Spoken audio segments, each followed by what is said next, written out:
புரிஞ்சுக்கவே மாட்டேங்கிறாங்க பாஸ்டர். என் கணவன், என் மனைவி புரிஞ்சுக்கவே மாட்டேங்கிறாங்க பாஸ்டர். என்னுடைய மாமியார் புரிஞ்சுக்கவே மாட்டேங்கிறாங்க, என் மேனேஜர் புரிஞ்சுக்கவே மாட்டேங்கிறாங்க. என் ஃபீல் என்னன்னு தெரியாது, என் வருத்தம் என்னன்னு தெரியாது, என் அழுகை என்னன்னு தெரியாது, நான் எவ்வளவு கஷ்டப்படுறேன்னு தெரியாது. இவங்களுக்கு எப்படி சொல்லி புரிய வைக்கிறது அப்படின்ற ஒரு உடைந்த மனதோடு வந்திருப்பீர்களே. நான் நம்புறேன், இல்ல நீங்க அதை யாருடைய இதயத்துக்குள்ளேயும் திணிக்க முடியாது. உங்க பாரத்தை எல்லாம் முதல்ல யாரிடத்துலன்னா தேவனிடத்திலே தேவனிடத்திலே தேவனிடத்திலே சொல்லி, ஆண்டவரே நீர் என் குடும்பத்தை நடத்துவதற்கு எனக்கு ஒரு கிருபை தாருங்க, நிறைய பொறுமையை தாங்க ஆண்டவரே. இந்த உலகத்திலே ஒரு மனிதன் எங்கு வேண்டுமென்றாலும் சவாலாய் வாழ்ந்து விடலாம். எதை வேண்டுமென்றாலும் ரொம்ப சுலபமாய் அவங்களுடைய சாதுரியத்தினால, அவங்க ஞானத்தினால, அவர்களுடைய கீழ்ப்படிதலினால, இல்லை அவங்களுடைய தாழ்மையினால சில காரியங்களை ரொம்ப லகுவாய் பெற்றுக்கொள்ளலாம்.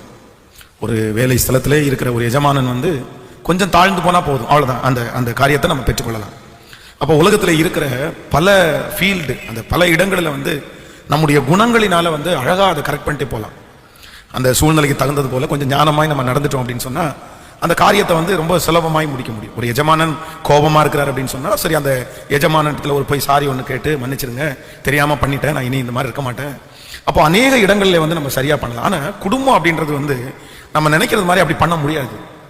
நம்ம நான் ரொம்ப தாழ்ந்து தான் போகிறேன், அவ்வளோதான், நான் தாழ்ந்து போனோன்னு என் குடும்பம் சரியாயிருமான்னு கேட்டால் சில நேரத்தில் இருக்கவே இருக்காது. தாழ்ந்து போகிறதே நமக்கு ஒரு மைனஸாக கொண்டு வந்துருவாங்க.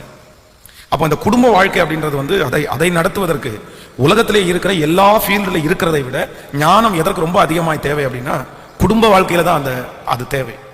அது ஒவ்வொரு நாளும் பார்த்தீங்க அப்படின்னா வேற்றுமையாக இருக்கும். ஒரு நாள் ஒரு கிஃப்ட் வாங்கி கொடுத்தா போதும், அமைதியா, அவ்வளோதான், கணவனை ஆயத்தப்படுத்தலாம், மனைவியை ஆயத்தப்படுத்தலாம். ஆனால் அடுத்த நாள் கிஃப்ட் வாங்கி கொடுத்தா, இல்லை ஏற்கனவே ஒரு கிஃப்ட் வாங்கி கொடுத்து தானே நம்ம சரி பண்ணியிருக்கிறோம், இன்னைக்கு இன்னொரு கிஃப்ட் வாங்கி கொடுத்தா சரியாயிடும் அப்படின்னா கண்டிப்பாக அது சரியாகாது. இல்லை உன் கிஃப்டெல்லாம் எனக்கு தேவையில்லை, உன் கிஃப்டெல்லாம் எனக்கு வேண்டாம், நீ என்ன கிஃப்ட் வாங்கி கொடுத்து என்ன கைக்குள்ள போடலான்னு நினைக்கிறியா, அப்படியெல்லாம் நடக்காது. ஸோ இந்த குடும்பத்தை பொறுத்தவரையில் எது எப்போ எங்க எப்படி வெடிக்குது அப்படின்னு சொல்லவே முடியாது. சில நேரத்தில் நம்ம அமைதியாக இருக்கிறது தப்பா போயிடும். என்ன பேசாமலே இருக்கீங்க, என்ன பேசாமலே இருக்கிற, அப்ப நீ பேச மாட்டியா, அப்ப நீ பேசாம இருந்தா நல்லவள் ஆயிருவியா, நீ நல்லவன் ஆயிருவியா, பேசுறனா கெட்டவன் ஆயிருவனா, ஓ சரி அப்ப நம்ம பேசாம இருக்கிறது தப்பா அப்படின்னு கேட்டு, சரி நம்ம 2 வார்த்தை பேசலாம் அப்படின்னு நினைச்சிட்டோம் அப்படின்னு சொன்னா, ஓ நீ இவ்வளவு பேசுவியா, நீ ரொம்ப ஓவரா பேசுற, உனக்கு வாய் இருக்குன்னு எல்லாம் பேசுறது நினைப்பில்ல. அப்போ குடும்ப வாழ்க்கை அதான் சிலதை வைக்கவும் முடியாது, சிலதை எடுக்கவும் முடியாதுன்னு சொல்றாங்கல்ல, அந்த மாதிரி ஒரு காலகட்டம்.